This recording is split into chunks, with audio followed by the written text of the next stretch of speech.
உபாகமம் 30வது அதிகாரம் 16வது வசனத்திலிருந்து 20வது வசனம். எல்லாரும் சத்தமாய் வாசிப்போம். நானும் மைக்கிலே வாசித்தா இந்த சத்தம் சில வேளை பெருசாக கேட்கலாம். எல்லாரும் சத்தமாய் வாசிப்போம். ஆமென்.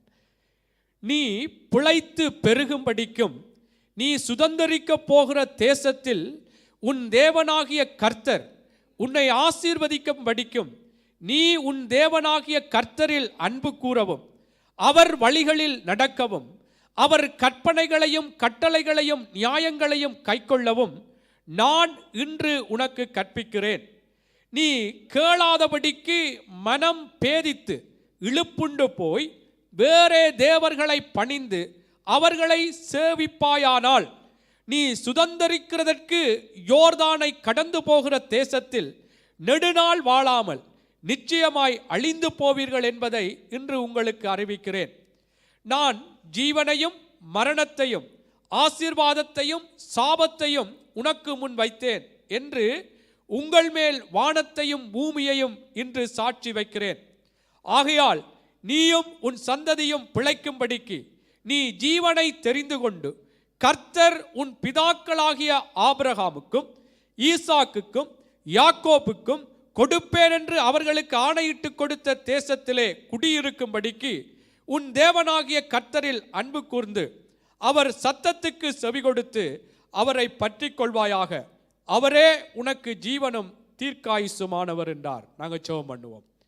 எங்களை நேசிக்கிற நல்ல தகப்பனே, மகிமை உள்ள தெய்வமே, உங்களிடத்தில் வருகிறவர்களை புறம்பே தள்ளுவதில்லை என்று சொன்ன தந்தையே, தர்மையான பரிசுத்தமான இந்த ஓய்வு நாளிலும் உம்முடைய பிள்ளைகளாய் நாங்கள் ஒன்று கூடி உங்களை ஆராதித்தோம், மகிமைப்படுத்தினோம். ஐயா ஆண்டவரே, ஆராதனை வேளையிலே எங்களை பலப்படுத்தினீர். இப்பொழுதும் கர்த்தாவே, உம்முடைய வார்த்தைகளை கேட்கும்படியாக நாங்கள் ஒருமனப்பட்டவர்களாய் உம்முடைய சமூகத்திலே நிற்கிறோம். ஐயா கர்த்தர் இந்த நாளிலும் எங்களுக்கு வேண்டிய மன்னாவை ஐயா நீர் எங்களுக்கு தரும்படியா நாங்கள் வாஞ்சியோடு எதிர்பார்ப்போடு இருக்கிறோம். ஐயா கர்த்தர் இந்த நாளிலும் எங்களோடு பேசுங்கப்பா.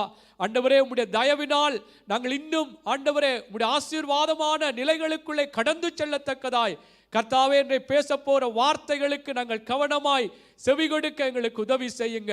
அன்று அப்போஸ்தலனாகிய பவுல் பிரசங்கம் பண்ணிய பொழுது ஆண்டவரே, லீதியாளுடைய இருதயத்தை திறந்து விட்டது போல ஒவ்வொருவருடைய இருதயமும் உம்முடைய வார்த்தைக்காய் திறந்து இருக்கட்டும். ஐயா கர்த்தர் எங்களோடு பேசுங்க. வார்த்தையை கொடுக்கிற அடியேனை சிலுவை நிழல்லே மறைத்துக் கொள்ளும்படியாய் ஜெபிக்கிறேன். அப்பா ஆண்டவரே, அப்பா இந்த நாளிலும் இந்த வார்த்தைகள் 30, 60, 100 எங்கள் ஒவ்வொருவருக்கும் ஆண்டவரே பலன் தரத்தக்கதாய் கர்த்தருடைய வார்த்தை இன்றைக்கு வல்லமையாய் ஆண்டவரே எங்களுக்குள்ளாக எங்களுடைய காரியங்களை மேற்கொள்ளப்படுவதற்காய் நன்றி செலுத்தி இயேசுவின் நாமத்தில் ஜெபிக்கிறோம் நல்ல பிதாவே. ஆமேன், ஆமேன். எல்லாரும் அமர்ந்து கொள்வோம். ஹல்லேலூயா. கர்த்தர் நல்லவர். ஆமேன். கர்த்தர் எங்களுக்கு ஒவ்வொரு வாரமும் விசேஷமாய் இந்த ஆண்டு எங்களுக்கு தேவ தயவின் ஆண்டு என்று சொல்லி கர்த்தர் வாக்குத்தத்தத்தை தந்து இந்த தயவினால் நாங்கள் எப்படி உயர்த்தப்படுவோம் அல்லது தயவினால் எப்படி நாங்கள் தேவனுடைய ஆசீர்வாதங்களை சுதந்தரித்துக் கொள்ள முடியும் என்று சொல்லி கர்த்தர் இந்த ஆராதனையின் வேளைகளிலே மாத்திரமல்ல, வேத படிப்புகள் இப்படியாக உபவாச கூடுகைகள் எல்லாம் கர்த்தர் அவருடைய நல்ல ஆலோசனைகள் மூலம் எங்களோடு பேசி வருகிறார். ஆமென். ஆகவே கர்த்தருடைய அந்த தயவு நாங்கள் இன்னும் அந்த தயவின் ஒரு ஆசீர்வாதமான அந்த நடத்தல்களுக்குள்ளே போக வேண்டுமானால் கர்த்தர் சொல்லுகிற அந்த ஆலோசனைகளுக்கு எங்களை விட்டு கொடுக்க வேண்டியது மிகவும் முக்கியம். அது நான் அடிக்கடி சொல்வதுண்டு. எல்லாரும் அடியேன் சொல்லுகிறேன் என்றால் எனக்கும் சேர்த்துத்தான் நான் இந்த ஆலோசனையை சொல்லுகிறேன். அதனால் தான் அப்போஸ்தலனாகிய பவுல் சொல்லுகிறார், மற்றவர்களுக்கு போதிக்கிற நீ உனக்கு நீ போதியாமல் இருக்கலாமா?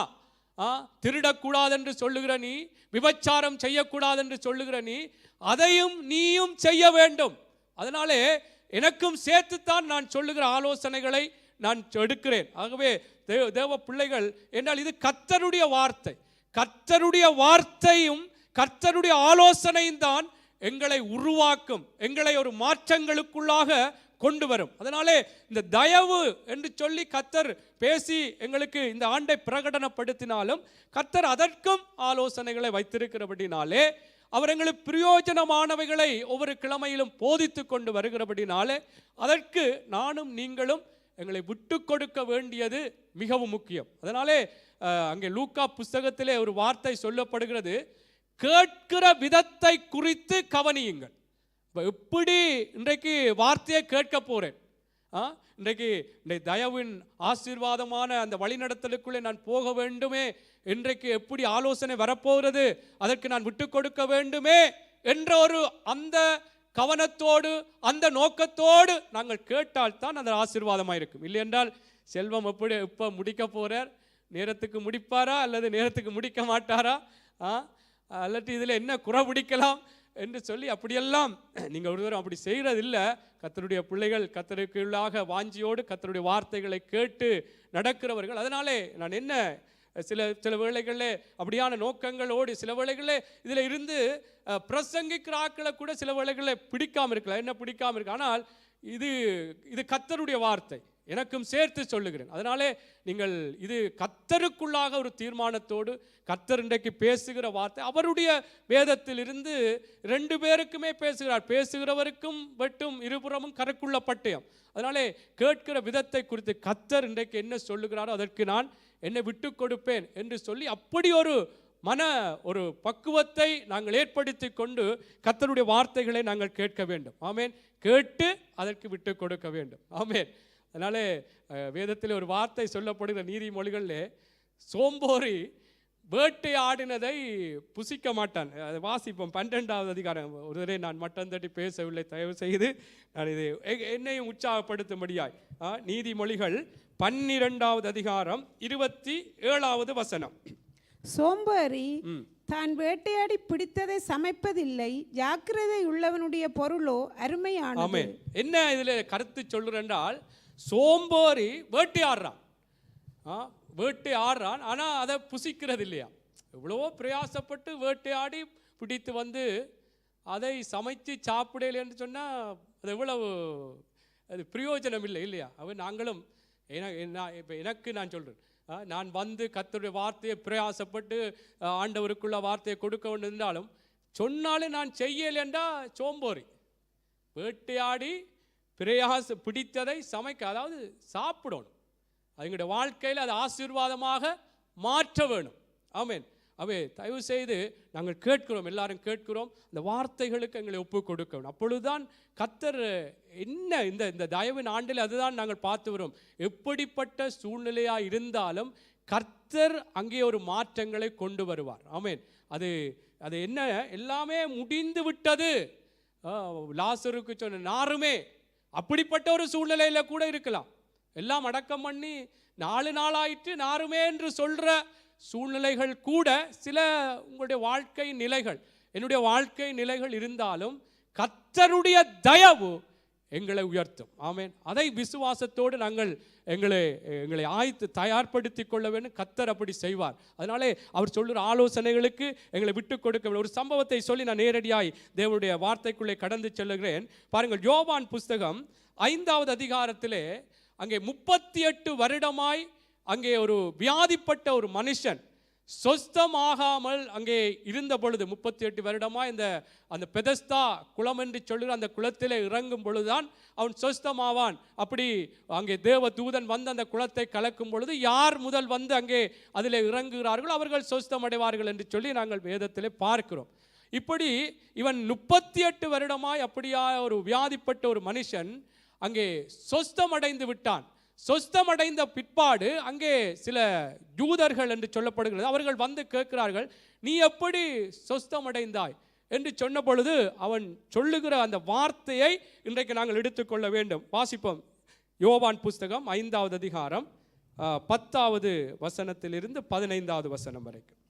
ஆதலால் யூதர்கள் குணமாக்கப்பட்டவனை நோக்கி, இது ஓய்வு நாளாய் இருக்கிறதே, படுக்கையை எடுத்துக்கொண்டு போகிறது உனக்கு நியாயமல்ல என்றார்கள். அவன் அவர்களுக்கு பிரதியுத்தரமாக, என்னை சொஸ்தமாக்கினவர் உன் படுக்கையை எடுத்துக்கொண்டு நடவென்று எனக்கு சொன்னார் என்றான். அதற்கு அவர்கள், உன் படுக்கையை எடுத்துக்கொண்டு நடவென்று உன்னுடனே சொன்ன மனுஷன் யார் என்று அவனிடத்தில் கேட்டார்கள். சொஸ்தமாக்கப்பட்டவன் அவர் இன்னாரென்று அறியவில்லை. அவ்விடத்தில் ஜனங்கள் கூட்டமாய் இருந்தபடியினாலே இயேசு விலகியிருந்தார். அதற்கு பின்பு இயேசு அவனை தேவாலயத்திலே கண்டு, இதோ நீ சொஸ்தமானாய், அதிக கேடானதொன்றும் உனக்கு வராதபடி இனி பாவம் செய்யாதே என்றார். ஆமென். இதில் காணும் என்னன்னு சொன்னால், இங்கே கேட்கிறார்கள் அந்த அதாவது படுத்திருந்த அவனை இயேசு கண்டு அவன் வெகு காலமாய் வியாதிஸ்தன் என்று அறிந்து அவனை நோக்கி, சொஸ்தமாக வேண்டுமென்று விரும்புகிறாயா என்று கேட்டார். அதற்கு வியாதிஸ்தன், ஆண்டவரே, தண்ணீர் கலக்கம் போடும் பொழுது என்னை குளத்திலே கொண்டு போய் விடுகிறதற்கு ஒருவரும் இல்லை. நான் போகிறதற்குள்ளே வேறொருவன் எனக்கு முந்தி இறங்கி விடுகிறான் என்றான். இயேசு அவனை நோக்கி, எழுந்திரு, உன் படுக்கையை எடுத்துக்கொண்டு நட என்றார். உடனே அந்த மனுஷன் சொஸ்தமாகி தன் படுக்கையை எடுத்துக்கொண்டு நடந்து போனான். என்ன இதற்குள் என்றால், கர்த்தர் என்ன சொன்னாரோ அதன்படி நடந்தார். அதனால்தான் அங்கே யூதர்கள் கேட்டும் பொழுது, எப்படி நீ குணமடைந்தாய் என்று கேட்ட பொழுது அவர் சொல்லுகிறார், அவன் அவர்களை பிரதியுத்தரமாக, என்னை சொஸ்தமாக்கினவர் உன் படுக்கையை எடுத்துக்கொண்டு நடவென்று சொன்னார், அதன்படி செய்தேன், நான் சொஸ்தமானேன். ஆமென். இன்றைக்கும் கர்த்தர் சொல்லுகிற ஆலோசனையின் பிரகாரம் கர்த்தருக்கு எங்களை விட்டு கொடுக்கும் பொழுது, இந்த 38 வருடம் பாருங்கள், வியாதியாய் இருக்கிறான், போய் அந்த குளத்தில் இறங்க வேண்டுமென்றால் அதற்கு அங்கே தூதன் கலக்கும் பொழுது அதற்கு முன்பாக ஒருவர் வந்து போய் சொஸ்தமடைந்தவர். இப்படிப்பட்ட ஒரு நிலையில இருந்த மனுஷனுக்கு தேவனுடைய தயவு அங்கே எப்படியாய் வெளிப்பட்டது, அதற்கு தன்னை ஒப்பு கொடுத்த அந்த ஆலோசனை தான் முக்கியமாக இருக்கிறது. ஆமென். அவைதான் நான் என்ன மீண்டும் மீண்டும் சொல்லுகிறேன் என்றால், கர்த்தருடைய ஆலோசனைகளுக்கு எங்களை விட்டு கொடுக்க வேண்டும். அது எப்படிப்பட்டதா இருந்தாலும் நாங்கள் கர்த்தர் என்ன சொன்னார் அதுதான் அவன் சொல்றான். அவர் என்ன சொன்னாரோ அதன்படி செய்தேன், நான் சொஸ்தமானேன். இன்றைக்கு நாங்கள் சொல்லுவோம், கர்த்தர் சொன்னார், அதன்படி நடந்தோம், நாங்கள் தேவ தயவினால் ஆசீர்வதிக்கப்பட்டிருக்கோம். ஆமென். அல்லேலூயா. கர்த்தர் நல்லவர். ஆகவே இன்றைய நாளில் நாங்கள் ஒரு வேத பகுதியை படித்தோம். உபாகம புஸ்தகத்திலே நாங்கள் படித்தோம். அந்த வார்த்தைகளை நான் சில வார்த்தைகளை வாசிக்க விரும்புகிறேன். 30வது அதிகாரத்திலே நான் அந்த 18 இருந்து பாருங்கள். நீங்கள் சுதந்தரிக்கிறது, அல்லது 19 இருந்து பாருங்கள். நான் ஜீவனையும் மரணத்தையும் ஆசீர்வாதத்தையும் சாபத்தையும் உனக்கு முன் வைத்தேன் என்று உங்கள் மேல் வானத்தையும் பூமியையும் என்று சாட்சி வைக்கிறேன். ஆகையால் நீயும் உன் சந்ததியும் பிழைக்கும்படிக்கு நீ ஜீவனை தெரிந்து கொண்டு கர்த்தர் உன் பிதாக்களாகிய ஆபிரகாமுக்கும் ஈசாக்குக்கும் யாக்கோப்புக்கும் கொடுப்பேன் என்று அவர்களுக்கு ஆணையிட்டு கொடுத்த தேசத்திலே குடியிருக்கும்படிக்கு உன் தேவனாகிய கர்த்தரில் அன்பு கூர்ந்து அவர் சத்தத்துக்கு செவி கொடுத்து அவரை பற்றி கொள்வாயாக. அவரே உனக்கு ஜீவனும் தீர்க்காயுசுமானவர். இங்கே மோசே இஸ்ரவேல் ஜனங்களை அங்கே கூட செய்து, இஸ்ரவேல் ஜனங்கள் அந்த சபையார் எல்லாரையும் கூடி வர செய்து ஒரு தெரிந்து கொள்ளுதலை செய்யுங்கள் என்று சொல்லி இங்கே ஒரு தெரிந்து கொள்ளுதலை சொல்லுகிறார். இங்கே பாருங்கள், அந்த 19 இருந்து பார்ப்பீர்கள் என்றால், நீங்கள் எப்படி தேவனுடைய சத்தத்துக்கெல்லாம் நீங்கள் செவி கொடுக்க வேண்டும், மனம் பேதித்து கேளாதபடியெல்லாம் போகக்கூடாது என்று சொல்லிவிட்டுத்தான் இங்கே சொல்லுகிறார். நான் ஜீவனையும் மரணத்தையும் ஆசீர்வாதத்தையும் சாபத்தையும் உனக்கு முன் வைத்தேன் என்று உங்கள் மேல் வானத்தையும் பூமியையும் இன்று சாட்சி வைக்கிறேன். ஆகையால் நீயும் உன் சந்ததியும் பிழைக்கும்படிக்கு நீ ஜீவனை தெரிந்து கொண்டு. இங்கே மோசே சொல்லுகிறார், இங்கே சில தெரிந்து கொள்ளுதல் வைக்கப்பட்டிருக்கிறது, ஆனாலும் எதை தெரிந்து கொள்ள வேண்டும் என்று சொல்லி இங்கே மோசே சொல்லுகிறார். இங்கே சொல்லுகிறார், நீங்கள் என்ன மரணத்தை வைத்திருக்கிறேன், ஜீவனை வைத்திருக்கிறேன், ஆசீர்வாதம் வைத்திருக்கிறேன், சாபத்தை வைத்திருக்கிறேன், ஆனாலும் நீங்கள் ஜீவனை தெரிந்து கொள்ள வேண்டும் என்று சொல்லி அங்கே அவருடைய தெரிந்து கொண்டு நீங்கள் எப்படி அன்பு கூர்ந்து அவருடைய சத்தத்துக்கு செவி கொடுக்க வேண்டும் என்று சொல்லி அங்கே ஒரு விடயத்தை தெரிந்து கொள்ளுங்கள். இது யாரு, இது இப்படித்தான் நீ செய்ய வேண்டும் என்று சொல்லாதபடிக்கு தெரிந்து கொள்ளத்தக்கதாக, ஆமென், அங்கே ஒரு விடயத்தை சொல்லுகிறதை நாங்கள் பார்க்கிறோம். அவே இங்கே மோசே சொன்னது போல எங்களுக்கும் தேவனுடைய பிள்ளைகளாக தேவனுடைய தயவை நானும் நீங்களும் சுதந்தரித்துக் கொள்ளத்தக்கதாய் கர்த்தருக்குள்ளே தேவனுக்கேற்ற ஒரு தெரிந்து கொள்ளுதலை நாங்கள் செய்வோமாய் இருந்தால் தேவனுடைய தயவின் ஆசீர்வாதங்கள் எங்களை சூழ்ந்து கொள்ளும். ஆமென். அல்லேலூயா. இங்கே ஜீவனை தெரிந்து கொள் என்று சொல்லி மோசே சொல்கிறார். ஜீவன் என்றால் வேதத்திலே நாங்கள் புதிய ஏற்பாட்டில் பார்க்கிறோம், இயேசு சொல்லுகிறார், நானே வழியும் சத்தியமும் ஜீவனும். ஆமென். அவை இயேசுவை தெரிந்து கொண்டு, இயேசுவினுடைய வார்த்தைகளை தெரிந்து கொண்டு நானும் நீங்களும் நடப்போமா இருந்தால், அதற்கு விட்டு கொடுத்து நடப்போமா இருந்தால் நாங்கள் தேவனுடைய தயவை பெற்றுக்கொள்ள. இதைத்தான் நான் ஆரம்பத்தில் இருந்து சொல்லி வருகிறேன். அவை நாங்கள் தெரிந்து கொள்ளுதல் இந்த விடயத்தில் ஏன் ஆண்டவர் எங்களுக்கு அந்த முடிவெடுக்கிற ஒரு விடயத்தை வைத்திருக்கிறார் என்றால், தேவனங்களுக்குள்ளே ஒரு சுயாதீனத்தை, நாங்கள் தான் முடிவெடுக்கத்தக்கதான அந்த சுதந்திரத்தை வைத்து படைத்திருக்கிறார். நன்மையும் இருக்கிறது, மரணமும் இருக்கிறது, சாபமும் இருக்கிறது, ஆசீர்வாதம் இருக்கிறது, ஜீவன் இருக்கிறது. அப்ப இது எல்லாம் இருக்கிறது. ஆனால் நீ தான் முடிவெடுக்கணும், நான் தான் முடிவெடுக்கணும் என்று சொல்லி கர்த்தர் சொல்லுகிறார். அப்ப தேவ பிள்ளைகளே, இந்த தயவின் ஆண்டிலும் நாங்கள் ஜீவனை, இயேசுவை, இயேசுவினுடைய வார்த்தைகளை, இயேசுவினுடைய ஆலோசனைகளை தெரிந்து கொண்டு நானும் நீங்களும் அவருடைய வார்த்தைகளின் பிரகாரத்துக்கு ஏற்ற போல எங்களுடைய நிலைமைகள், எங்களுடைய வாழ்க்கையின் காரியங்களை நாங்கள் செய்வோமாய் இருந்தால், ஒப்பு கொடுப்போமாய் இருந்தால், நிச்சயமாய் கர்த்தருடைய இந்த வார்த்தை சொல்லப்பட்டது போல அவரே எங்களுக்கு ஜீவனும் தீர்க்காயுசுமாய் இருக்கிறது போல கர்த்தர் இந்த ஆண்டிலும் எங்களை அப்படி ஒரு உயர்வான தயவின் ஆசீர்வாதங்களால் நிரப்புவார். ஆமென்.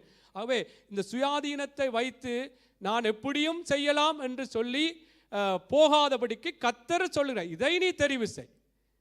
கர்த்தரும் அந்த தெரிந்து கொள்றதற்கு வாழைப்பழத்தை உரித்து வாய்க்குள்ள வைக்கிறது மாதிரி சொல்லுவார்கள்.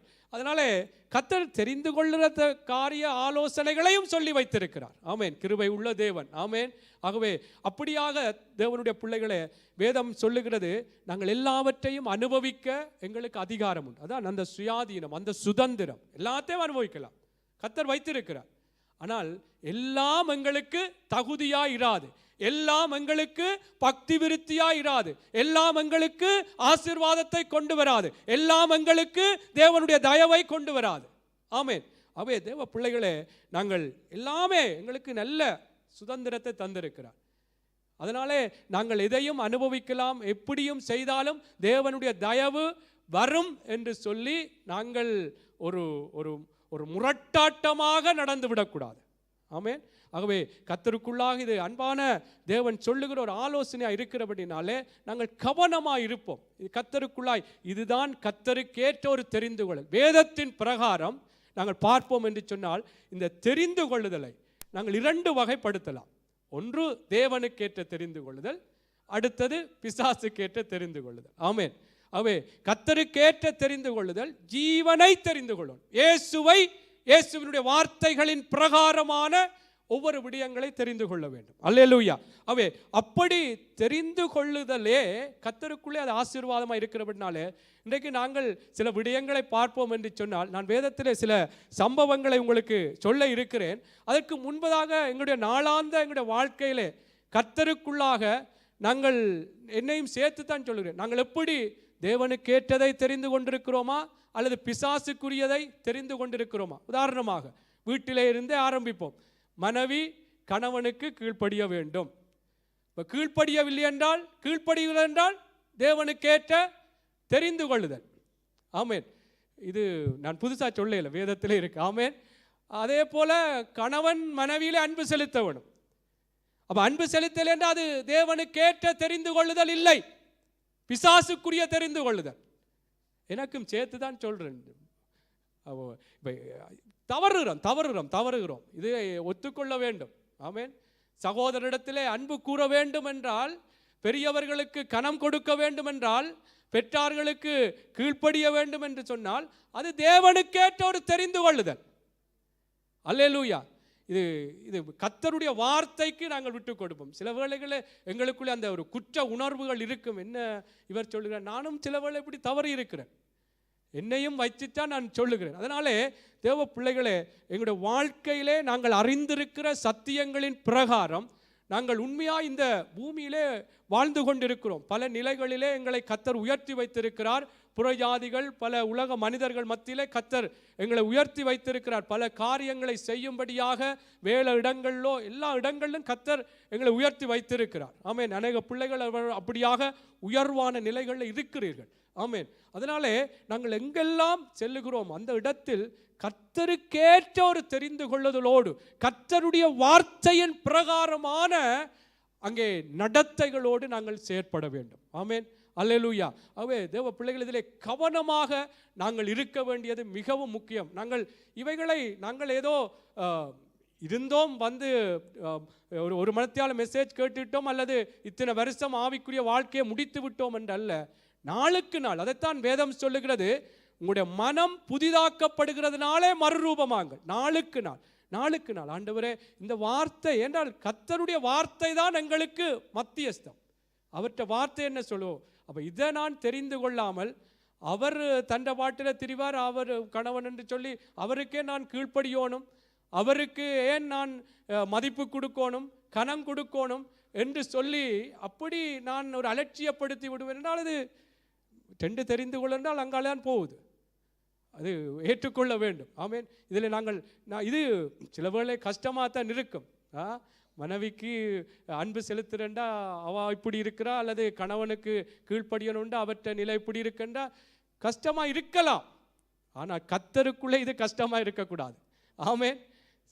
நான் வேத படிப்பில் சொல்லியிருந்தேன், சில பழக்கத்தை வழக்கமாக மாற்றாததினால்தான் குழப்பங்கள் வருகிறது. ஆமேன். கர்த்தர் மனைவிக்கு குடும்பம் என்று ஏதோ இவருக்கு ஏதோ பாதிக்கப்பட்டுட்டார் என்று சொல்ல நினைக்காமல் நான் பொதுவாக சொல்கிறேன். ஆமேன். இப்போ சில பழக்கங்கள் கர்த்தருக்குள்ளே இப்படி தான் நடக்க வேண்டும், இதுதான் தெரிந்து கொள்ள வேண்டும். நாங்கள் பல காரியங்களை யோசிக்கலாம். இப்படித்தான் சின்ன சின்ன விடயங்களை நாங்கள் பார்க்கும் பொழுது எப்படி எங்களுடைய தெரிவுகள் கர்த்தருக்கேற்ற விதமாக எங்களுடைய பேச்சுக்கள், எங்களுடைய நடைமுறைகள் இருக்கிறதா, சிந்தனைகள் இருக்கிறதா என்பதை நாங்கள் இதில் ஒவ்வொன்றும் சின்ன சின்ன காரியங்களே நாங்கள் அதிலே ஒரு நல்ல நிலைகளுக்குள்ளே போகும் பொழுது கையளவு மேகம் பெருமழையை கொண்டு வரும். சின்ன ஒரு மனம் திரும்புதல் பெரிய மாற்றத்தை கொண்டு வரும். ஆமேன். அவே இதனாலே தேவ பிள்ளைகளை எல்லாருக்கும் இது பொருந்தக்கூடியது. எல்லா நிலைகளிலும் நானும் தான், எனக்கும் எவ்வளவோ காரியங்கள் உலகத்திலே நாங்கள் எவ்வளவுத்துக்கு கர்த்தருடைய சத்தியத்தை அறிந்திருக்கிறோமோ அந்த வார்த்தையின் பிரகாரம் நான் எப்படி என்னுடைய வாழ்க்கை இருக்கிறது, எதை நான் தெரிந்து கொள்கிறேன். பொய் சொல்லக்கூடாண்டா அது சந்தர்ப்ப சூழ்நிலையில் சொல்ல வேண்டியதா போகுது. சொல்ல வேணும், சொன்னாதான் நாங்கள் தப்பிக்கலாம். ஆனால் யாரை தெரிஞ்சு கொள்கிறோம்? பிசாச, பொய்யன் என்ன. அதனால எல்லாரும் தவறுகிறோம். இதில் ஒரு தரம் குற்ற உணர்வு அடைய வேண்டாம். நாங்கள் மனம் புதிதாகும் நாளுக்கு நாளுக்கு. ஏன்னா ஆண்டவருடைய வருகை அது சீக்கிரம். ஆமேன். கரை திரையற்ற பிழையற்ற பரிசுத்தமுள்ள ஒரு சபையைத்தான் கர்த்தர் அவர் எடுத்துக்கொள்ளும்படியாக இருக்கிறபடினாலே நாளுக்கு நாள் கர்த்தருக்குள்ள என்ன சகோதரன் என்ன உங்களுடைய காரியங்களை நாங்கள் சொல்லலாம் தானே என்று சொல்லலாம் நிச்சயமாக சொல்லலாம். பல தவறு கட்டாயம் தவறுவோம். ஆனால் நானும் வேதத்தை கர்த்தருடைய கிருபையில் இன்றைக்கு பிரசங்கிக்கிறேன் என்றால் வேதம் சொல்லுகிறது, பிரயாசப்பட்டு பயிரிடுகிறவன் பங்கிலே முதற் பலன் அடைய வேண்டும். அப்போ பங்கில் முதல் யார் பலன் அடைகிறேன்னா நான் அடியேன். ஏன்னா நான் என்ன திருத்தி கொண்டு தான் இதில் எல்லாம் இப்படித்தான் இது கட்டாயம். மனைவியில் அன்பு செலுத்தலேண்டா, அன்பாக இருக்கலேண்டா மனைவிக்கு தெரியும் இவர் இதிலேருந்து பேசுகிறாருன்னு இப்படி தெரியும். அதனால கர்த்தருடைய பிள்ளைகள் எல்லாரும் தேவனுடைய வார்த்தை இருபுறம் அப்போ தெரிந்து கொள்ளுகிறது. கர்த்தருக்கேற்ற விதமாக நாங்கள் தெரிந்து கொள்ள வேண்டியது மிகவும் முக்கியமாக இருக்கிறது. ஆமேன். அவை நான் சில சம்பவங்களை நான் சொல்லும் பொழுது இன்னும் உங்களுக்கு பிரயோஜனமாக இருக்கும். தேவனுக்கேற்ற ஒரு தெரிந்து கொள்ளுதலை நான் எப்படி செய்ய வேண்டும், அது எப்படியான சூழ்நிலையிலே இது கர்த்தருக்கேற்ற ஒரு தெரிந்து கொள்ளுதல் அல்லது இது பிசாசுக்குரிய ஒரு தெரிந்து கொள்ளுதல், இதிலே நான் இனிமேல் இப்படியான நிலைக்குள்ளே போகக்கூடாது என்று சொல்லி அப்படியாக இன்றைக்கு ஒரு உறுதியான ஒரு முடிவெடுக்கத்தக்கதாய். ஏன்னா இதனால எங்களுக்கு தேவனுடைய தயவு எங்களை சூழ்ந்து கொள்ளும். என்ன இதுக்கும் சம்பந்தம் இல்லை. தயவு எப்படி வருமென்றே வார்த்தையில் வாசிக்கல என்று நீங்கள் யோசிக்கலாம். வேதத்திலே ரூத்தை குறித்து நாங்கள் பார்க்கிறோம். எப்படி மோவாபிய ஸ்திரீ 10 தலைமுறைக்கு தேவனுடைய சபையிலே வர முடியாது என்று சொல்லப்படத்தக்கதான ஒரு கட்டளை, ஒரு பிரமாணம் இருந்தது. அப்படிப்பட்டவள் தேவனை தெரிந்து கொண்டாள், தேவனுடைய வழியை தெரிந்து கொண்டாள். கர்த்தர்தான் தன்னுடைய தெய்வம் என்று சொல்லி தெரிந்து கொண்டதினாலே எப்படி அவர்களுக்கு தயவு வெளிப்பட்டது. தயவின் நாள் எப்படி அவள் உயர்த்தப்பட்டாள் என்று நாங்கள் பார்க்கிறோம். ஆகவே இவைகள் எல்லாம் தயவினால் நீங்கள் ஆசீர்வதிக்கப்படுவதை தெரிந்து கொள்ளுங்கள். அப்படி வசனங்கள் இல்லாவிட்டாலும் இப்படி சம்பவங்கள் மூலமாக கர்த்தர் பேசுகிறார். அதனாலே தேவ பிள்ளைகளே, நாங்கள் எல்லா கேட்கிற சத்தியங்களை நாங்கள் வைத்து பார்ப்போம். கர்த்தருக்குள்ள இப்படி நடங்கள், இப்படி வாழுங்கள் என்று சொல்லும் பொழுது இதை விட்டு விடுகிறோமா அல்லது இதை பிடித்து கொள்ளுகிறோமா? இல்லை, கர்த்தர் சொன்னவர், கர்த்தர் இப்படித்தான் அதனாலே இப்படித்தான் நடப்பேன் என்று உறுதியாய் நாங்கள் இருக்கும் பொழுதுதான் அது தேவனுக்கு ஏற்ற ஒரு தெரிந்து கொள்ளுதலாக இருக்கும். ஆமேன், அல்லேலூயா. சரி, நாங்கள் முதலாவது இயேசுவினுடைய ஒரு தெரிந்து கொள்ளுதலை நாங்கள் பார்க்க போறோம். லூக்கா புஸ்தகம் 4வது அதிகாரம். தேவனுக்கேற்ற ஒரு தெரிந்து கொள்ளுதல் எங்களுடைய தேவனுடைய தயவை எங்களுக்குள்ளே ஏற்படுத்தும். அது வார்த்தைகளாக இருந்தாலும் தேவனுக்கு ஏற்ற விதமாகத்தான் பேச வேண்டும். ஆமேன். அது எந்த சூழ்நிலையாக இருக்கலாம், எப்படிப்பட்ட நிலைகளாக இருக்கலாம். செயல்கள் மாத்திரமல்ல, வார்த்தைகளும் தேவனுக்கேற்ற வார்த்தைகளாக இருக்க வேண்டும். உலகத்தில் இருக்கிறவர்கள் போல கண்ட பாட்டுக்கு நாங்கள் பேசக்கூடாது. கண்ட பாட்டுக்கு நாங்கள் வாயில வந்தபடி கதைத்து விடக்கூடாது. தேவனுக்கேற்ற எங்களுடைய வார்த்தைகள் கிருபை பொருந்தினதாயும் உப்பால் சாரமேற்றப்பட்டதாயும் இருக்க வேண்டும் என்று சொல்லப்படுகிறது.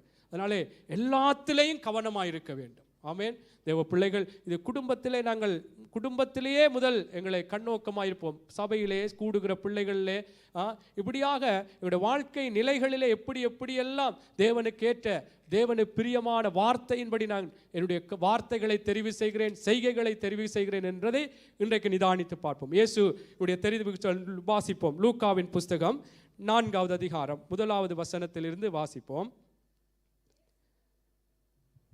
இயேசு பரிசுத்த ஆவியினாலே நிறைந்தவராய் யோர்தானை விட்டு திரும்பி ஆவியானவராலே வனாந்தரத்திற்கு கொண்டு போகப்பட்டு 40 நாள் பிசாசினால் சோதிக்கப்பட்டார். அந்நாட்களில் அவர் ஒன்றும் புசியாதிருந்தார். அந்த நாட்கள் முடிந்த பின்பு அவருக்கு பசி உண்டாயிற்று. ஆமென். வாசிங்க. அப்பொழுது பிசாசு அவரை நோக்கி, நீ தேவனுடைய குமாரனே ஆனால் இந்த கல் அப்பமாகும்படி சொல்லும் என்றான். அவர் பிரதியுத்தரமாக, மனுஷன் அப்பத்தினால் மாத்திரமல்ல தேவனுடைய ஒவ்வொரு வார்த்தையினாலும் பிழைப்பான் என்று எழுதியிருக்கிறதே என்றார். ஆமென். பாருங்க, முதலாவது தெரிவு இயேசு எப்படிப்பட்ட சூழ்நிலையில் இருந்தார்? அவர் 40 நாள் பிசாசினால் சோதிக்கப்பட்டார். அந்நாட்களில் அவர் ஒன்றும் புசியாதிருந்தார். அந்நாட்கள் முடிந்த பிற்பாடு அவருக்கு பசி உண்டாயிற்று. தெளிவாய் எழுதப்பட்டிருக்கிறது. ஆமென். அதுக்கு பிற்பாடு பாருங்கள், பிசாசு ஒரு சோதனையை கொண்டு வருகிறான். அவரை நோக்கி, நீ தேவனுடைய குமாரனே ஆனால் இந்த கல் அப்பமாகும்படி சொல்லென்றான். அவர் பசியாக இருக்கிறார். 40 நாட்களிலே ஒன்றும் அந்த நாட்களிலே புசியாதிருந்தார் என்று சொல்லப்படுகிறது. இங்கே பிசாசு எப்படி சொல்றான்டா, நீ தேவனுடைய குமாரனே ஆனால். எப்படியெல்லாம் அந்த தேவனுக்கேற்றதை தெரிந்து கொள்ளாதபடிக்கு நாங்கள் செயற்படுவதற்கு ஏதுவாக எங்களை கூட மேன்மையாய் உயர்த்தி வைத்து சொல்லுவாங்க, பப்பா இதில் ஏற்றுறது, அப்படியெல்லாம் உயர்த்தி வைத்து கதைப்பாங்க. அப்படி கதைக்க வைத்தே என்ன செய்வார்கள்? பிசாசு கேட்டதை தெரிந்து கொள்ளத்தக்கதாய் தேவனுக்கேற்ற விதமாய் தெரியும், கர்த்தருடைய வார்த்தை இதுதான், அதுக்கேற்ற விதமாய் தெரிவு செய்யாதபடிக்கு அப்படியும் கூட பிசாசினுடைய சோதனைகள் வரும். அதனாலே இன்றைக்கு இல்லை என்றாலும் இனிமேல் இப்படியான சூழ்நிலைகளை காணலாம். அதனாலே பாருங்கள், அப்பொழுது பிசாசு அவரை நோக்கி, நீர் தேவனுடைய குமாரனே ஆனால் இந்த கல் அப்பமாகும்படி சொல் என்றான். அவர் பிரதியுத்தரமாக, மனுஷன் அப்பத்தினால் மாத்திரம் அல்ல தேவனுடைய ஒவ்வொரு வார்த்தையினாலும் பிழைப்பான் என்று எழுதி இருக்கிறது என்றார். எப்படி தெரிவு செய்தார்? கர்த்தருக்கேற்ற ஒரு தெரிந்து கொள்ளுதல். நீ அப்பங்களை கல்லுகளை அப்பங்களாக்கும்படி சொல்லி தேவனை பரீட்சை பார்க்கும்படியாய் அல்லது தேவனுக்கு விரோதமாய் என்னை எழுப்ப நீ நினைக்கிறா, ஆனால் ஆண்டவருடைய வார்த்தையினாலே பிழைப்பான். இந்த சோதனை, கர்த்தர் என்னை அழைத்தவர் என்னை கைவிட மாட்டார். எந்த சோதனை வந்தாலும் இப்படியான சோதனையிலே பிள்ளையான வழியை தெரிவு செய்வதற்கு பல காரியங்கள் வரலாம். அந்த நேரத்திலும் கர்த்தருடைய பிள்ளைகள், என்னை அழைத்த தேவன் உண்மை உள்ளவர். அதுதான் அவர் சொல்லுகிறார், மனுஷன் அப்பத்தினால் மாத்திரமல்ல தேவனுடைய வாயினால் ஒவ்வொன்றிலும் பிழைப்பான் என்று எப்படி முதலாவது தெரிந்து. அடுத்ததை வாசிப்போம், சீக்கிரமாய் வாசித்து கடந்து செல்லலாம். பின்பு பிசாசு அவரை உயர்ந்த மலையின் மேல் கொண்டு போய் உலகத்தின் சகல ராஜ்யங்களையும் ஒரு நிமிஷத்திலே அவருக்கு காண்பித்து, இவைகள் எல்லாவற்றின் மேலும் உள்ள அதிகாரத்தையும் இவைகளின் மகிமையையும் உமக்கு தருவேன். இவைகள் எனக்கு ஒப்புக்கொடுக்கப்பட்டிருக்கிறது. எனக்கு இஷ்டமானவனுக்கு இவைகளை கொடுக்கிறேன். நீர் என்னை பணிந்து கொண்டால் எல்லாம் உம்முடையதாகும் என்று சொன்னான். ஆமென். இதிலும் கூட அவர் எப்படி இயேசுவை உயர்த்தித்தான் அங்கே உயர்வான ஒரு பெருமை வரத்தக்கதாக காரியங்களை அங்கே நடப்பிக்கிறதை பார்க்கிறோம். ஏனென்றால் அவன் தன்னுடைய வஞ்சனைக்குள்ளே இழுக்கவனும், தன்னுடைய ஆதிக்கத்திலே அல்லது தான் சொல்லுறதும்படி நடக்க வேண்டும் என்பதிலே இந்த பிசாசு இயேசுவை எப்படி சொல்லுகிறதை இந்த வார்த்தை முதல் சொல்லுகிறான், நீ தேவனுடைய குமாரனே ஆனால் இதை செய்யும் என்று சொல்றார். பிறகு மலையின் மேல் கொண்டு போய் இதெல்லாத்தையும் காட்டி அந்த ராஜ்யங்கள், உலகத்தின் சகல ராஜ்யங்களையும் ஒரு நிமிஷத்திலே அவருக்கு காண்பித்து, இப்படின்னு சொன்னால் நேரடியாக இயேசு பார்த்திருக்க மாட்டால் மனதிலே இருதயத்திலே எல்லாவற்றையும் காட்டியிருப்பான். ஆமென். அப்படி எங்களுக்கும் சில சிந்தனைகளிலே பெருமை கொள்ளத்தக்கதாக, தேவனுக்கு ஏற்றது அல்லாதபடி தெரிவு செய்யத்தக்கதாக பல சிந்தனைகள் எங்களுக்கு வரலாம்.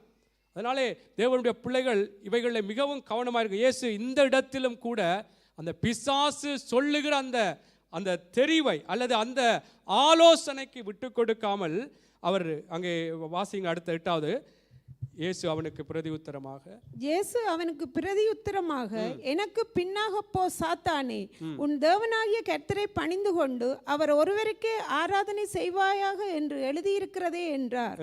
அப்பொழுது அவரை எருசலேமுக்கு கொண்டு போய் தேவாலயத்து உப்பரிகையின் மேல் அவரை நிறுத்தி, நீர் தேவனுடைய குமாரனே ஆனால் இங்கே இருந்து தாழ குதியும், ஏனெனில் உம்மை காக்கும்படிக்கு தம்முடைய தூதர்களுக்கு உம்மை குறித்து கட்டளையிடுவார் என்றும் உமது பாதம் கல்லில் இடராதபடிக்கு அவர்கள் உம்மை கைகளில் ஏந்தி கொண்டு போவார்கள் என்றும் எழுதியிருக்கிறது என்று சொன்னான். ஆமென். இங்கே இந்த வசனங்களை நீங்கள் எல்லாரும் வாசித்திருப்பீர்கள்.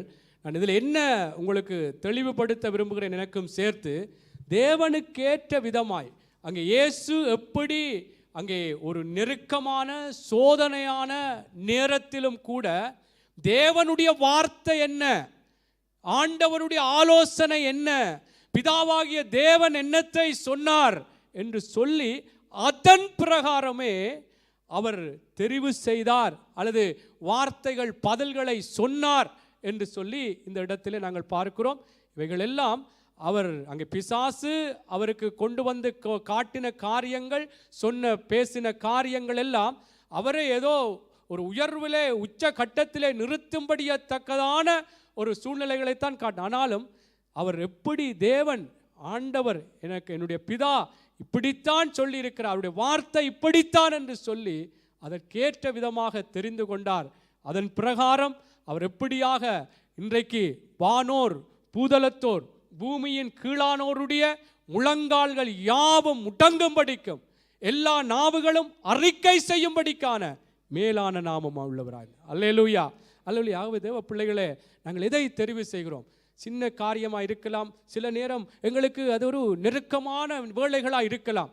எங்களுடைய தேவைகள் அந்த நேரத்தில் இப்படித்தான், இதை செய்தால்தான் இந்த தேவை சந்திக்கப்படும், அல்லது இந்த நேரத்தில் இவருக்கு இப்படி ஒரு பதில் சொன்னால்தான் அடங்குவார் என்று எல்லாம் பல விதங்களில் வரும். ஆமென்.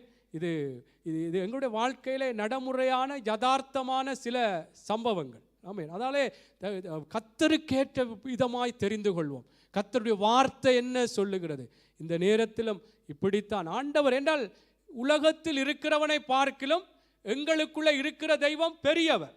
அல்லேலூயா. அவே கர்த்தர் எங்களோடு இருக்கிறபடினால் படித்தோம், நீர் என்னோடு இருக்கும் பொழுது எதற்கும் பயம் இல்லை. ஆமென். தோல்வியில் கர்த்தர் இருக்கிறார். சில வேளை சூழ்நிலை ஏதோ நாங்கள் தாழ்ந்து போகிறது போலதான் இருக்கலாம், ஆனால் கர்த்தர் நிச்சயமாய் சத்துருக்கள் மத்தியில் ஒரு பந்தியை ஆயத்தப்படுத்துவார். ஆமென். அல்லேலூயா. ஆகவே தயவு செய்து இந்த காலகட்டங்கள், இந்த நேரங்களில் நாங்கள் கர்த்தருக்குள்ளாய், எனக்கு தெரியும் என்னுடைய சூழ்நிலை, உங்களுக்கு தெரியும் எப்படியான சூழ்நிலையில் இருக்கிறீர்களோ அதற்கேற்ற அந்த சூழ்நிலைகளில் கர்த்தர் என்ன எங்களுக்கு தெரிந்திருக்கிற வார்த்தைகளின் பிரகாரமே சொல்லலாம். ஆமென். அதனால் தான் வேதமே சொல்லு, அறியாத காலங்களை கர்த்தர் காணாதவர் போல் இருக்கு. அப்போ எங்களுக்கு அந்த நேரத்தில் எப்படி கதைக்கணும், பேசணும், நடக்கணும், சிந்திக்க வேணும்னு தெரியாட்டா கர்த்தர் காணாதவர் போல் இருக்கிறார். அவர் எங்களுடைய நீதி உள்ள தேவன், இரக்கம் உள்ள தேவன். நாமே அப்போ தெரிஞ்சும் இப்படி பேசக்கூடாது, இப்படி நடக்கக்கூடாதுன்னு தெரிஞ்சும் நாங்கள் செய்வோம் என்றால் அது தேவனுக்கேற்ற தெரிந்து கொள்ளுதல் இல்லை. சரி, இது இந்த விடயத்தை நாங்கள் அதிகமாய் கண்களின் இச்சை, மாம்சத்தின் இச்சை, ஜீவனத்தின் பெருமைக்கு நாங்கள் உதாரணமாக பயன்படுத்துவதுண்டு. எங்களுடைய கண்களினாலே சில இச்சைகள் வரும் பொழுது, மாம்சத்தில் ஒரு இச்சை வரும் பொழுது, எங்களுடைய ஜீவனத்தின் பெருமைகள் எங்களை மேன்மைப்படுத்தத்தக்கதான இந்த சூழ்நிலைகளை எங்களுக்கு பிசாசு தேவனுக்கு விரோதமான வழிகளை கொண்டு வரும் பொழுது அதற்கு தேவனுக்கு ஏற்ற விதத்திலே நாங்கள் தெரிவு செய்ய வேண்டும். ஆமேன். அது சில குறுக்கு வழிகள் அப்படி இப்படி என்று சொல்லி வரும். அதனாலே அவைகளுக்கெல்லாம் போவால் கர்த்தர் எங்களை உயர்த்துவார் என்றால் உயர்த்துவார். ஆமேன். அதுதான் தேவ பிள்ளைகளுடைய வாழ்க்கையாக இருக்க வேண்டும். கிறிஸ்தவ வாழ்க்கை எப்படியும் வாழ்ந்து விட்டு போகலாம் என்று அல்ல, இப்படித்தான் வாழ வேண்டும் என்று சொல்லி கர்த்தர் ஆலோசனைகளை சொல்லியிருக்கிறார். இப்படித்தான் வாழும், கர்த்தருக்கு ஏற்றதைத்தான் தெரிந்து கொள்ள வேண்டும். ஆமேன்.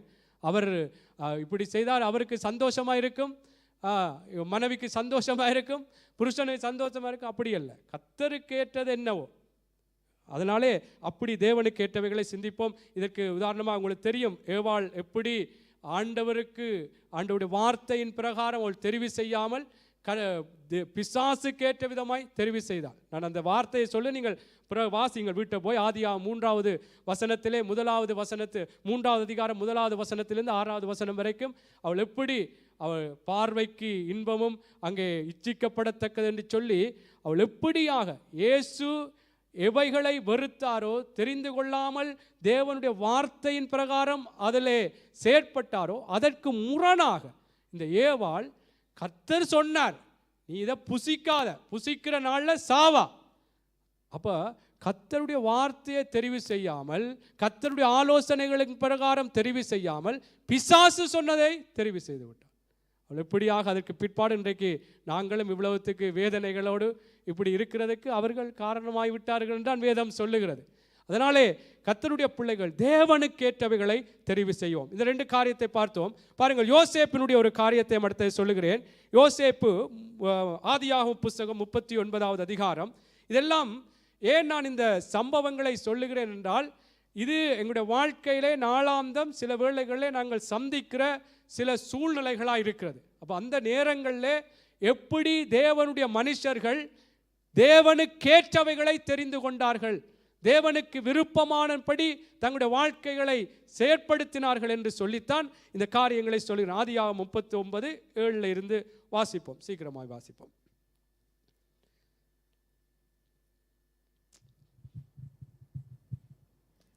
ஆதியாகமம் 39. சில நாள் சென்றபின் அவனுடைய எஜமானின் மனைவி யோசேப்பின் மேல் கண் போட்டு என்னோட சயனி என்றாள். அவனோ தன் எஜமானுடைய மனைவியின் சொல்லுக்கு இணங்காமல் அவளை நோக்கி, இதோ வீட்டிலே என்னிடத்தில் இருக்கிறவைகளில் யாதொன்றை குறித்தும் என் ஆண்டவன் விசாரியாமல் தனக்கு உண்டான எல்லாவற்றையும் என் கையில் ஒப்பித்திருக்கிறார். இந்த வீட்டிலே என்னிலும் பெரியவன் இல்லை. நீ அவருடைய மனைவியாய் இருக்கிறபடியால் உன்னை தவிர வேறொன்றையும் அவர் எனக்கு விலக்கி வைக்கவில்லை. இப்படி இருக்க நான் இத்தனை பெரிய பொல்லாங்குக்கு உடன்பட்டு தேவனுக்கு விரோதமாய் பாவம் செய்வது எப்படி என்றான். அவன் நித்தம் யோசேப்போட இப்படி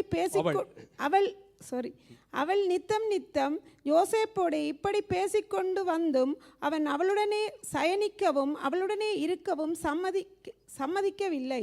இப்படி இருக்கும்போது ஒரு நாள் அவன் தன் வேலையை செய்கிறதற்கு வீட்டிற்குள் போனான். வீட்டு மனிதரில் ஒருவனும் வீட்டில் இல்லை. அப்பொழுது அவள் அவனுடைய வஸ்திரத்தை பற்றி பிடித்து என்னோட சயனி என்றாள். அவனோ தன் வஸ்திரத்தை அவள் கையிலே விட்டு வெளியே ஓடி போனான். ஆமென். இந்த சம்பவத்தை நாங்கள் எல்லாருமே வாசித்திருக்கிறோம். இங்கே யோசேப்பு போர்த்திபாருடைய வீட்டிலே எப்படியாக உயர்த்தப்பட்டு கர்த்தர் அவனோடு இருக்கிறார் என்று சொல்லி அந்த போர்த்திபார் என்று சொல்லுகிற அந்த தலைவன் எப்படி அந்த வீட்டில் உள்ள எல்லா காரியங்களையும் பொறுப்பு கொடுத்து அவனே எல்லாவற்றிலும் முதன்மையாக ஏற்படுத்தியிருந்தார். ஆனால் அவனுடைய மனைவியை தவிர அவன் எல்லா விதத்திலும் அவனே முடிவெடுக்கத்தக்கதான ஒரு நிலையிலே வைத்திருந்தார். இந்த நேரத்திலே இந்த போர்த்திபாருடைய மனைவி, அதாவது எங்கே அவன் ஒரு அல்லது மேன்மையானவனாக அவன் எல்லாவற்றையும் பார்த்து கொள் என்று சொல்லி அந்த மனுஷன் வைத்தானோ, அந்த வீட்டிலே போர்த்திபார் என்று சொல்கிற மனுஷன், அவனுடைய மனைவி இவனை அங்கே தன்னோடு சயனிக்க வேண்டும் என்று சொல்லி கேட்ட பொழுது அங்கே அந்த மனுஷன் எப்படியெல்லாம் அதை கர்த்தருக்குள்ளாக அதை தெரிவு செய்யத்தக்கதாய் அவன் எப்படி பேசினான் என்று பாருங்கள். அதிலே சொல்லப்படுகிறது. இப்போ நான் சில வார்த்தைகளை வாசிக்கிறேன். இந்த வீட்டிலே என்னிலும் பெரியவன் இல்லை, நீ அவருடைய மனைவியாய் இருக்கிறபடியால் உன்னை தவிர வேறொன்றையும் அவர் எனக்கு விலக்கி வைக்கவில்லை. இப்படி இருக்க நான் இத்தனை பெரிய பொல்லாங்குக்கு உடன்பட்டு தேவனுக்கு விரோதமாய் பாவம் செய்வது எப்படி என்றான். தேவனுக்கு விரோதமாய். ஆமென். பாருங்கள், அடுத்த பாருங்கள். அவள் நித்தம் இன்றைக்கு இப்படியான இச்சையின் காரியங்களும் எங்களுக்கு நாளாந்தம் வரலாம்.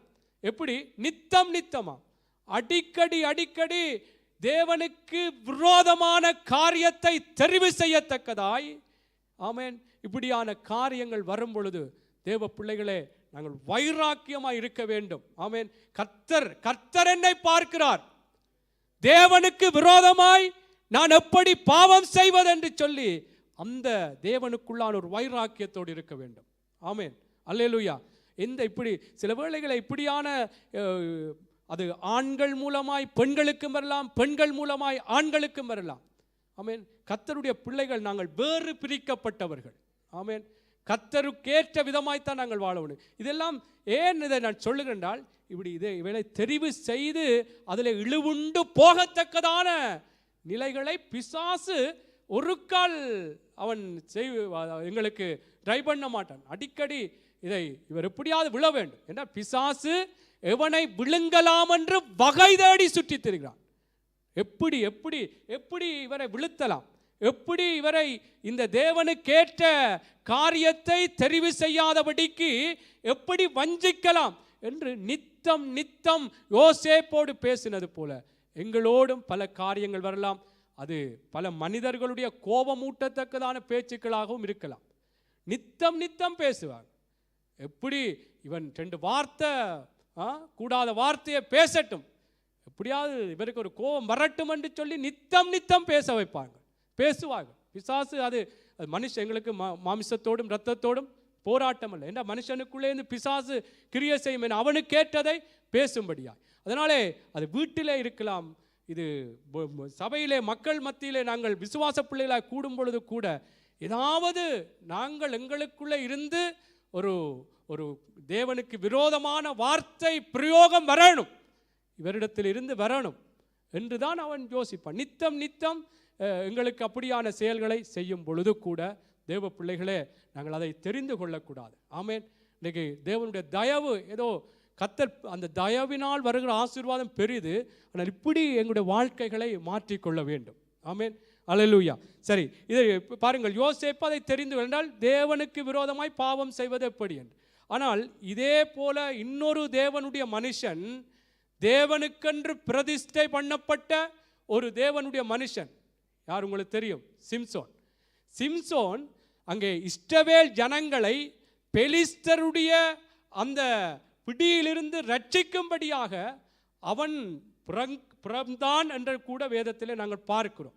ஆமென். அவன் எப்படி அதற்கென்றே அவன் வளர்க்கப்பட்டான், அவன் பிறந்தான், அதற்கென்று அங்கே அவனுடைய காரியங்களிலே கர்த்தர் கிரியை செய்தார்.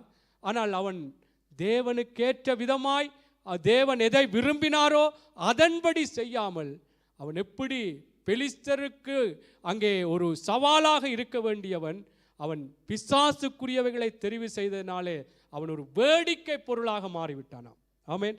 சரி, சில வார்த்தைகளை வாசிப்போம். 14வது அதிகாரத்திலே 1வது வசனத்திலிருந்து 3வது வசனம் வரை நியாயாதிபதிகள் புஸ்தகம் குறித்து வைத்து நீங்கள் தியானிக்கலாம். வீடுகளில் இருந்து தியானிக்கும் பொழுது இன்னும் உங்களுக்கு தேவனுக்கேற்ற தேவன் என்னை எப்படி தெரிந்திருக்கிறார், எதற்காக என்னை பிடித்திருக்கிறார், நான் ஆசீர்வதிக்கப்பட வேண்டும் தான், இந்த பூமியிலும் ஒரு வெற்றி உள்ளவனாய் மாற வேண்டும் தான், தேவனுடைய வருகையில் நான் போய் சேர வேண்டும், அந்த நித்திய ஜீவனுக்குள்ளாய் கடந்து செல்ல வேண்டும், அதற்காக என்னை அழைத்திருக்கிறபடினாலே நான் எப்படியும் வாழ்ந்துவிட்டு போகலாம், என்னுடைய மனசும் மாம்சமும் விரும்புகிறதை செய்துவிட்டு போகலாம் என்று நாங்கள் நினைக்கக்கூடாது. சில வேளைகளில் நாங்கள் தொடர்ந்து செய்ய செய்ய எங்களுக்கு தேவனுக்கு விரோதமான காரியங்களை செயற்படுத்த கர்த்தர் சில வேளைகளில் எங்களுக்கு அதற்கான ஒரு தண்டனைகளையோ அதற்கான எங்களுக்கு ஏதாவது ஒரு வேதனையான நிலைகள் வராமல் இருக்கிறது என்று சொல்லி துணிகரமும் கொள்ள வேண்டாம்.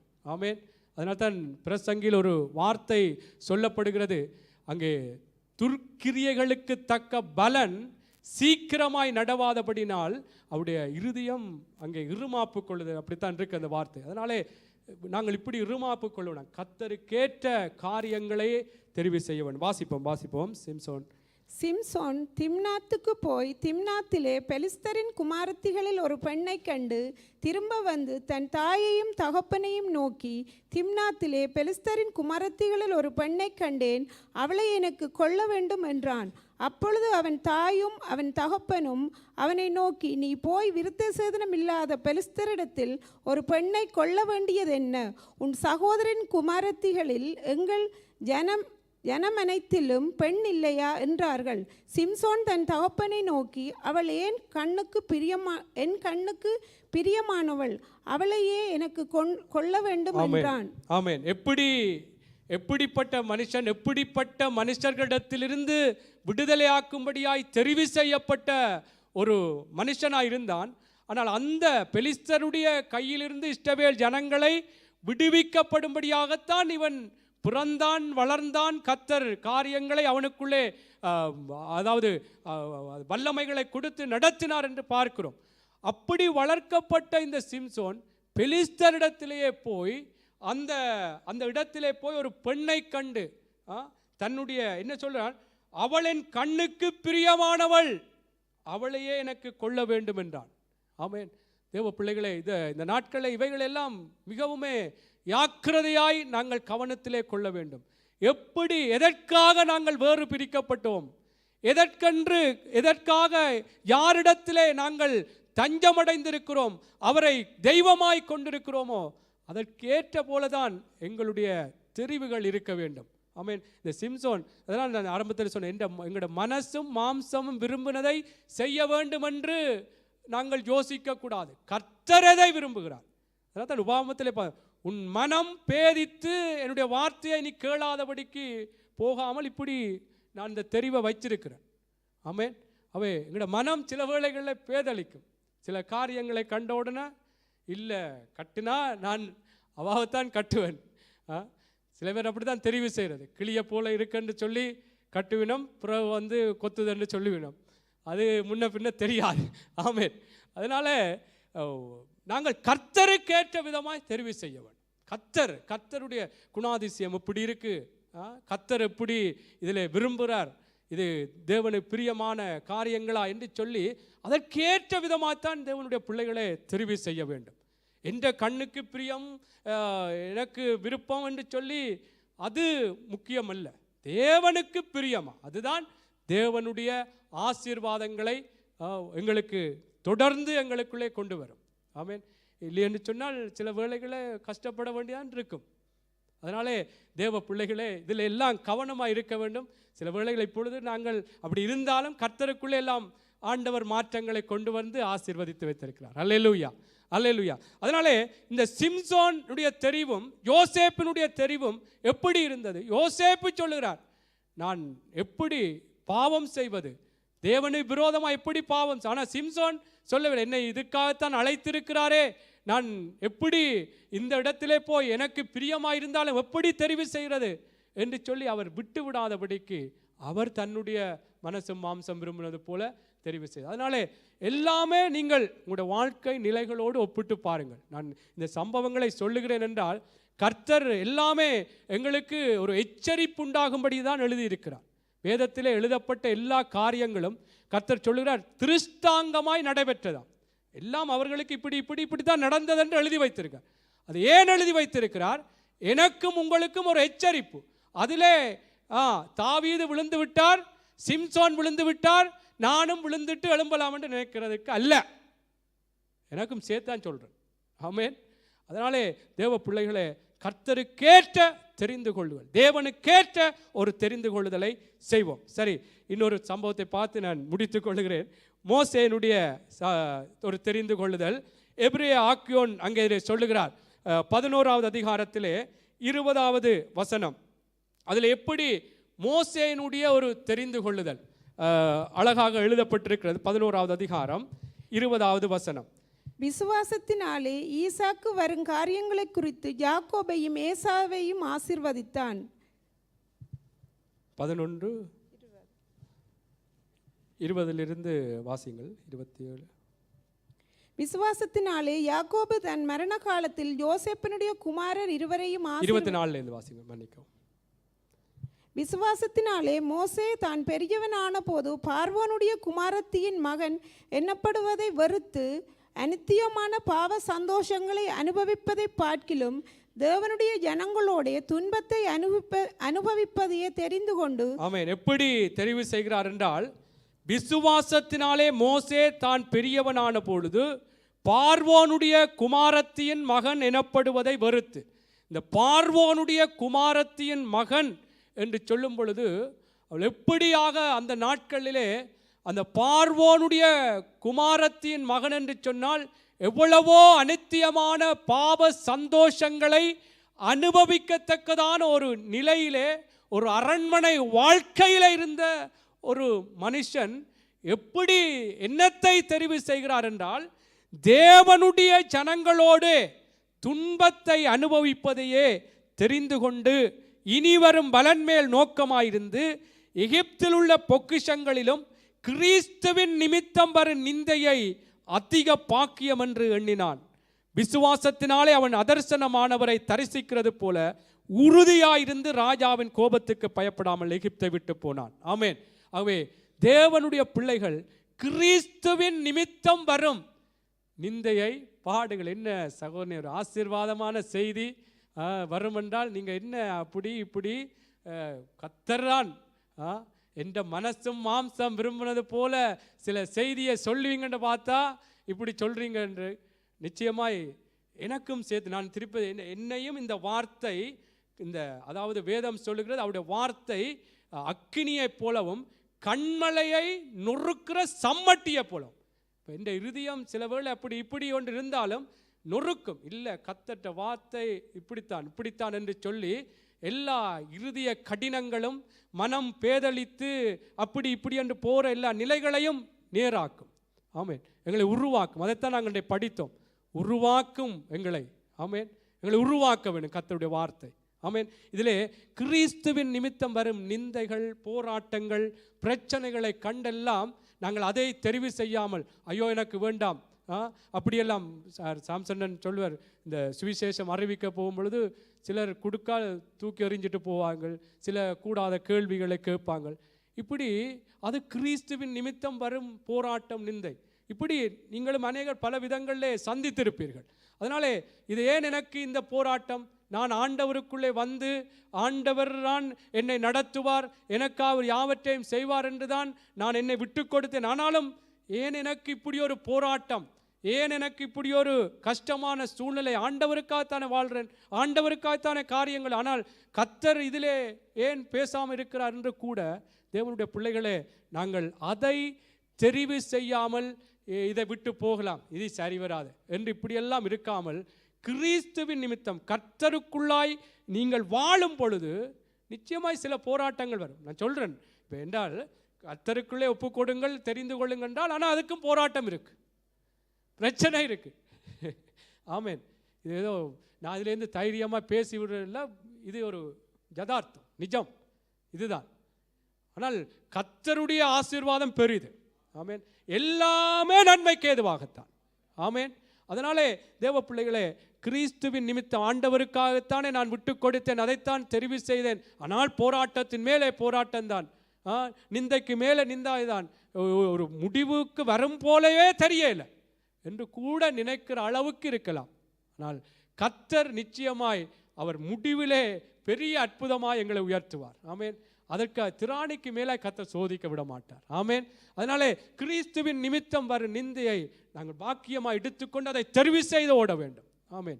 கர்த்தர் என்றால் அதை கர்த்தர் பார்த்து கொள்வார். கர்த்தர் பார்த்துக் கொள்வார் என்று சொல்லி நிச்சயமாய் தேவ பிள்ளைகளே, கர்த்தர் அப்படியாய் எங்களை விட்டு கொடுத்து நடக்கும் பொழுது ஆண்டவர் உயர்த்துவார். நான் ஏதோ உங்களை ஒரு உற்சாகப்படுத்தி ஒரு ஒரு ஒரு உஷாராக்கி விட்டு போறதில்லை. கர்த்தர், இது செல்வத்தை நம்பி அல்ல, கர்த்தரை நம்பி செயற்படுங்கள்.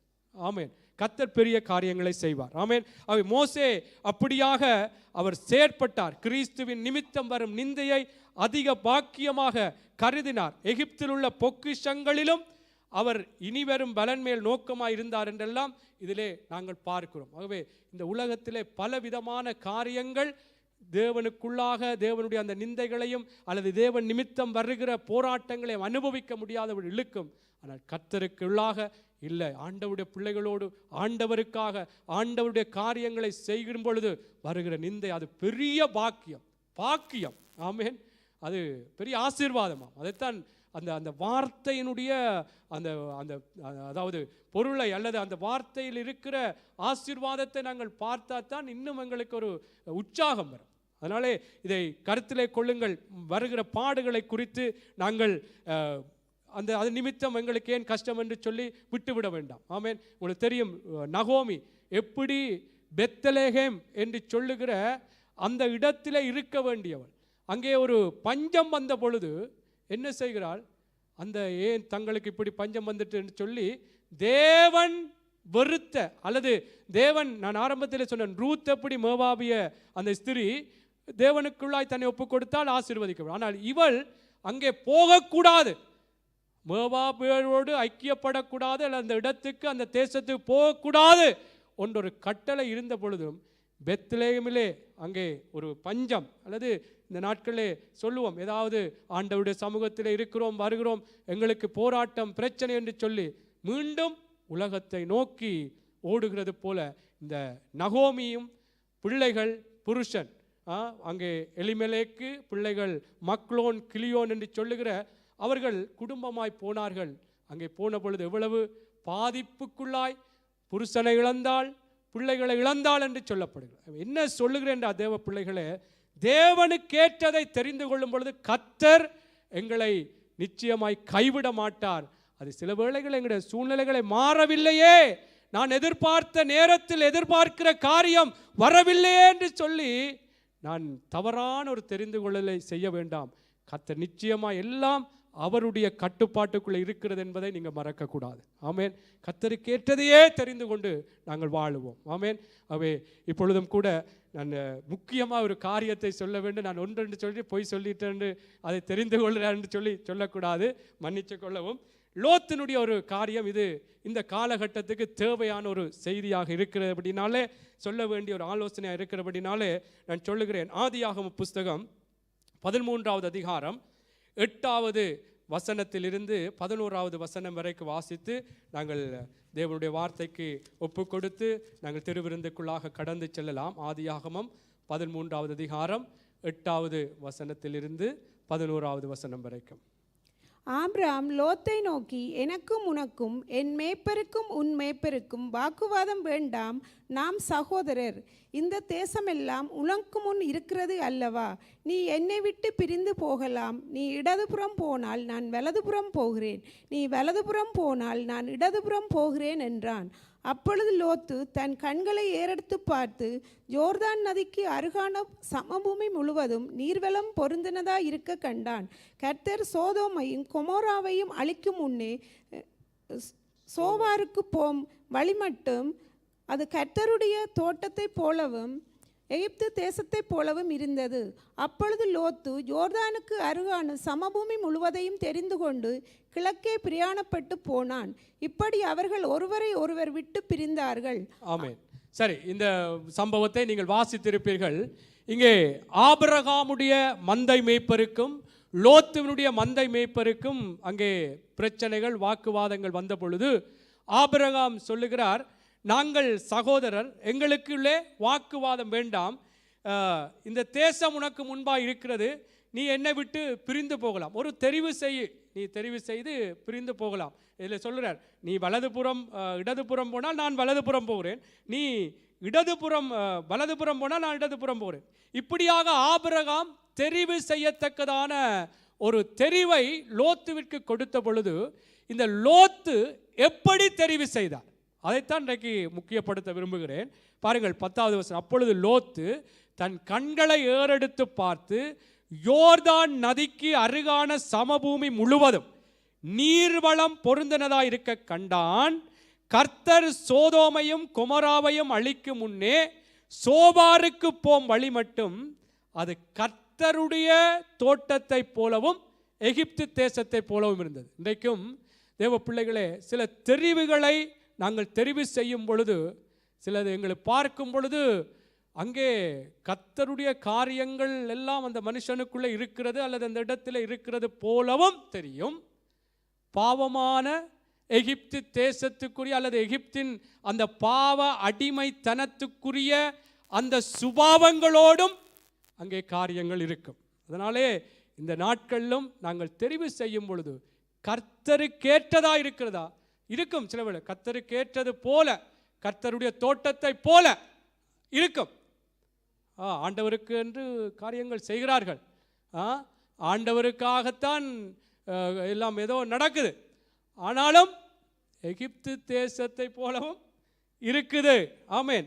அவை இதெல்லாம் நாங்கள் ஜாக்கிரதையாக இருக்க வேண்டும். நாங்கள் கடைசி காலத்தில் இருக்கிறோம். பிசாசு எப்படியெல்லாம் வஞ்சித்து நாங்கள் அந்த நித்திய ஜீவனை சுதந்தரிக்க விடாதபடிக்கு எங்களை விழுத்த பார்க்க பல சந்தர்ப்பங்கள் இந்த நாட்களிலே இப்படியான வஞ்சனைகளும் இருக்கிறபடினாலே தேவ பிள்ளைகளை, இது கர்த்தருக்கேற்ற இடமா, கர்த்தருக்கேற்ற ஒரு மனுஷனா? நாங்கள் எல்லாரோடும் ஐக்கியப்படத்தான் வேணும். ஆனால் எல்லாரோடும் ஐக்கியப்படணும். ஆனால் எல்லாரையும் நேசிக்க வேண்டும். எல்லாரோடும் ஐக்கியப்பட இயலாது. நேசிக்கணும். இயேசு பாவியை நேசித்தார். ஆனால் ஐக்கியம் என்று வரும் பொழுது நாங்கள் எப்படி கர்த்தருக்கேற்ற விதமான ஒரு இடமா, ஒரு மனுஷனா என்பதைத்தான் நாங்கள் பார்க்கணும். கர்த்தருக்கேற்றது போலவும் கர்த்தருக்காகவும் காரியங்கள் செய்கிறார், பேசுகிறார். ஆனால் இப்படியும் இருக்கு. இப்படி எகிப்தின் பல அவற்றை காரியங்களை பார்த்தால் அருவருக்கப்படத்தக்கதான, கிட்டவே போக முடியாத காரியங்களும் இருக்கு. அதனாலே தேவ பிள்ளைகளை, இந்த லோத்து தெரிவினுடைய அந்த முடிவை பார்ப்பீர்கள் என்றால் அவருடைய சந்ததியே ஒரு வேதனைக்குள்ளே போனது. அந்த சோதோம் குமாராவிலே அவன் அதை தெரிவு செய்தான், அந்த காரியங்களை பார்த்து தெரிவு செய்தான். அதுக்கு பிற்பாடு தேவன் இரக்கமாக இருந்தார். ஆனாலும் பாருங்கள், அந்த தெரிவின் ஒரு முதற்கட்டம், முதல் கோணல் முற்றிலும் கோணல் என்று சொல்வார்கள். அதனாலே எப்படி அவருடைய சந்ததியே ஒரு சாபத்துக்குரிய சந்ததியாய் மாறிவிட்டது. இப்படி இன்றைக்கு நாங்களும் தேவ பிள்ளைகளே, நாங்கள் தெரிவு செய்யப்படும் பொழுது கர்த்தருக்கேற்ற விதமாகவே இருக்கிறதா என்றுதான் பார்க்க வேண்டும். கர்த்தருக்கேற்ற விதமாகவும் இருக்குது, எகிப்து தேசத்தை போலவும் இருக்கின்றால் அதிலே நாங்கள் மிகவும் கவனமாக இருந்து கர்த்தருக்குள்ளே உரிய தெரிவுகளை செய்வோம். எல்லாரும் எழுந்திருப்போமா? கர்த்தர் நல்லவர். நிச்சயமாய் கர்த்தர் இன்றைக்கு எங்கள் எல்லாரோடுமே பேசி இருக்கிறார். ஆமேன். இது யாருடைய மனுஷனுடைய வார்த்தை அல்ல, கர்த்தருக்கேற்ற ஒரு தெரிந்து கொள்ளுதல். அந்த தயவு இன்றைக்கு எங்களை உயர்த்த வேண்டும். எங்களுடைய சூழ்நிலைகள் எப்படிப்பட்டதாக இருந்தாலும் கர்த்தாவே, உம்முடைய வார்த்தை எதுவோ அதுதானப்பா எனக்கு என்னுடைய தெரிவாக இருக்கிறது, அதன் அடிப்படையில் தான் நான் தெரிவு செய்வேன் என்று சொல்லி தேவ பிள்ளைகளை, நீங்கள் ஒவ்வொருவரும் நீங்கள் உங்களை ஒப்புக்கொடுங்கள். ஆண்டவருக்குள்ளே சில வேளைகளிலே எங்களுக்கு கஷ்டமாக இருக்கலாம். எப்படி இந்த சூழ்நிலைகள் வரும் பொழுது இதில் எல்லாம் எப்படி நான் உறுதியாக இருப்பேன் என்று சில கேள்வி எங்களுக்குள்ளே வரலாம். ஆண்டவருடைய வார்த்தை சொல்லுகிறது, எங்களை பலப்படுத்துகிற இயேசு கிறிஸ்துவினாலே எங்களுக்கு எல்லாவற்றையும் செய்ய பலன் உண்டு என்று பவுல் சொன்னது போல கர்த்தர் நிச்சயம் அந்த பலனை தருவார். ஆண்டவரே, உம்முடைய வார்த்தை இன்றைய வரைக்கும் சில காரியங்களை தவறி இருக்கிறேன் தானப்பா. ஆண்டவரே, உம்முடைய வார்த்தையின் பிரகாரம் நான் பேசவில்லை அப்பா. உம்முடைய வார்த்தையின் பிரகாரம் நான் நடக்க வேண்டிய வழிகளில் நடக்கவில்லை தான் ராஜா. ஆண்டவரே, என்னை மன்னித்துக் கொள்ளுங்க. இனி வருகிற நாட்களில் அப்பா, ஆண்டவரே, நான் இந்த வார்த்தையின் பிரகாரமே நான் பேச வேண்டும், செயற்பட வேண்டும். ஒவ்வொரு ஒவ்வொரு இடங்களை தெரிவு செய்ய வேண்டும் என்று சொல்லி, அப்பா ஆண்டவரே என்னை ஒப்புக் கொடுக்கிறேன் என்று சொல்லுங்கள், என்னை ஒப்புக் கொடுக்கிறேன் என்று சொல்லுங்கள். கர்த்தர் இந்த நாளிலும் கூட உங்களை ஒப்புக் கொடுக்கும் பொழுது கர்த்தருடைய வார்த்தை நிச்சயமாய் எங்களுக்குள்ளாக அது பெரிய காரியங்களை செய்யும். தேவனுடைய பிள்ளைகளே, இது கஷ்டம் என்று சொல்லி இதெல்லாம் சரிப்பட்டு வராது. நான் வாழ்கிறது இந்த பூமியிலே ஏதோ இருக்கிற நாளிலே சந்தோஷமாய் வாழ்ந்துவிட்டு போகலாம் என்று சொல்லி அப்படி நாங்கள் வாழ்வதற்காக அழைக்கப்படவில்லை. தேவனுடைய விருப்பம் எது, தேவனுடைய அந்த நோக்கம் எது என்று சொல்லி அதற்கேற்ற ஒரு தெரிந்து கொள்ளுதலை நான் செய்ய வேண்டும் என்று சொல்லி தேவ பிள்ளைகளை எங்களை ஒப்புக் கொடுப்போமா? இந்த பூமிக்குரிய வாழ்க்கைக்காக மாத்திரம் நாங்கள் அழைக்கப்படவில்லை. தேவனுடைய அந்த நித்தியமான அந்த ராஜ்யத்துக்குள்ளே பிரவேசிக்கும்படியாய் நித்தியமாய் நாங்கள் வாழத்தக்கதாய் அழைக்கப்பட்டிருக்கிறபடினாலே தேவனுடைய பிள்ளைகளே எங்களை ஒப்புக் கொடுப்போம். இயேசு எப்படி தெரிந்து கொண்டார், அந்த சத்துருவானுடைய பிசாசானுடைய அந்த வஞ்சனைகள் எல்லாம் அவர் எப்படி மேற்கொண்டார், எப்படி அந்த ஏவாள் எப்படி அந்த தெரிவை கைவிட்டாள் என்று நாங்கள் பார்த்தோம். மோசேயினுடைய தெரிவை பார்த்தோம். ஆமென். யோசேப்பினுடைய தெரிவை பார்த்தோம். அங்கே சிம்சோனுடைய தெரிவு எப்படி தேவனுக்கு பிரியமில்லாது இருந்தது. அங்கே பெலிஸ்தரை ரட்சிக்க வேண்டியவன், பெலிஸ்தரிடத்திலிருந்து இஸ்ரவேலரை ரட்சிக்க வேண்டியவன் பெலிஸ்தரிடத்திலேயே ஒரு வேடிக்கை பொருளாய், ஒரு பகுடி பண்ணத்தக்கதாய் அவன் மாற்றப்பட்டான் என்று பார்க்கிறோம். தேவ பிள்ளைகளே, கர்த்தருக்குள்ளே எங்களை ஒப்புக் கொடுப்போம்.